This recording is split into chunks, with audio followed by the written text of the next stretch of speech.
اچھا، تو آج ہم بات کر رہے ہیں بلوچستان سے سامنے آنے والی ایک بہت ہی پریشان کن ویڈیو کی۔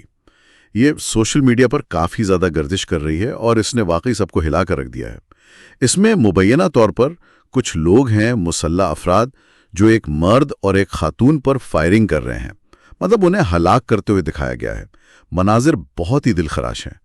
جو متاثرین ہیں ان کی شناخت ہوئی ہے مہابانو ساتکزئی اور احسان سمالانی کے نام سے، اور جو ذرائع سے پتہ چل رہا ہے وہ یہ کہ یہ واقعہ پیش آیا تھا تقریباً کوئی 3 مہینے پہلے۔ جی 3 مہینے۔ ہاں، لیکن ویڈیو اب سامنے آئی ہے۔ یہ بھی اہم بات ہے کہ جو خاتون ہے مہابانو، وہ پہلے سے شادی شدہ تھی، ان کے 5 بچے بھی تھے۔ اچھا، اب تک جو کہانی سامنے آئی ہے ذرائع کے مطابق وہ کچھ اس طرح ہے کہ مہابانو جو ہیں وہ احسان سمالانی کے ساتھ مبینہ طور پر گھر سے چلی گئی تھی۔ پھر کچھ عرصے بعد، تقریباً 2 مہینے بعد، انہیں واپس ان کے شوہر تک پہنچایا گیا، اور ذرائع یہ بھی کہہ رہے ہیں کہ اس کے بعد احسان کو علاقے سے نکال دیا گیا۔ اچھا۔ پھر مہابانو کے شوہر انہیں کچھ وقت کے لیے کوئٹہ سے باہر بھی لے گئے تھے، لیکن جب وہ واپس آئے تو مبینہ طور پر دونوں کے درمیان، یعنی مہابانو اور احسان کے درمیان، دوبارہ رابطہ شروع ہو گیا۔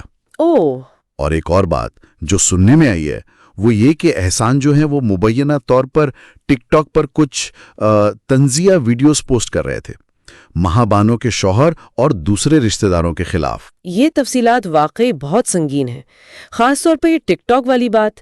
اگر یہ ذرائع میں ٹھیک ہے تو یہ دکھاتا ہے کہ کس طرح سوشل میڈیا بھی اب دیکھیں ان پیچیدہ سماجی مسائل میں ایک نیا اینگل لے آیا ہے جو شاید حالات کو مزید خراب کر سکتا ہے۔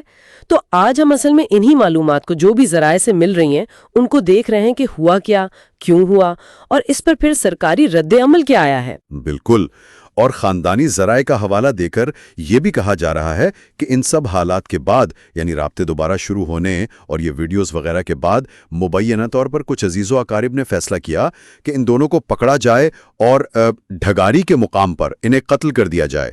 یہ جگہ کوئٹہ کے قریب بتائی جاتی ہے۔ جی، ایک چیز یہاں غور طلب ہے کہ واقعے میں اور ویڈیو کے سامنے آنے میں تقریباً 3 مہینے کا فرق ہے۔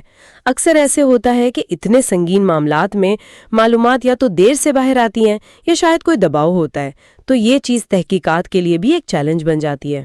ہاں، یہ تو ہے۔ اچھا، ویڈیو میں جو گفتگو سنائی دے رہی ہے وہ بھی بڑی پریشان کن ہے۔ ایک جگہ پر خاتون کی آواز ہے، مبینہ طور پر وہ براہوی میں کہہ رہی ہیں کہ صرف گولی کی اجازت ہے، اس کے علاوہ کچھ نہیں۔ اللہ! اور اس پر وہاں جو مرد موجود ہیں وہ مبینہ طور پر جواب دیتے ہیں کہ ہاں، بس گولی مارنے کی اجازت ہے۔ اس کے علاوہ یہ بھی سنائی دیا کہ کوئی کہہ رہا ہے کہ اس کے ہاتھ سے قرآن لے لو، اور کوئی ویڈیو بنانے پر بہت غصے کا اظہار بھی کر رہا ہے۔ جی، اس ویڈیو کے بعد حکومتی رد عمل البتہ کافی تیز تھا۔ وزیر اعلیٰ بلوچستان میر سرفراز بگٹی، انہوں نے فوراً نوٹس لیا اور انہوں نے حکم دیا کہ اس کی تحقیقات کی جائیں اور جو بھی ملوث ہیں ان کو فوراً گرفتار کیا جائے۔ انہوں نے یہ بھی واضح کیا کہ ایسے واقعات بالکل برداشت نہیں کیے جائیں گے۔ بالکل، اور جو ترجمان ہیں بلوچستان حکومت کے، شاہد رند صاحب، انہوں نے بھی مذمت کیے۔